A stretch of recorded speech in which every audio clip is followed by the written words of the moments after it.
மகா சிவராத்திரி ஈசனுடன் ஓர் இரவு பிப்ரவரி 26 சத்குருவுடன் நேரலையில் இணையுங்கள். ராமநாதபுரம் மாவட்டம் திருவாடானை அருகே ஆக்களூர் கிராமத்தில் வீட்டின் முன்பு மின்கம்பி அறுந்து விழுந்து கிடந்தது தெரியாமல் அதனை மிதித்த ஜான்சி ராணி என்ற பெண் மின்சாரம் தாக்கி சம்பவ இடத்திலேயே உயிரிழந்தார்.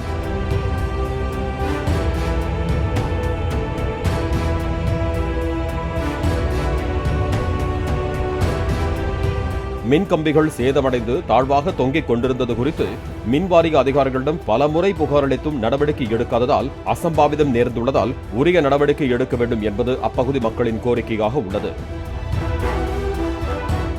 மகா சிவராத்திரி ஈசனுடன் ஓர் இரவு பிப்ரவரி 26 சத்குருவுடன் நேரலையில் இணையுங்கள்.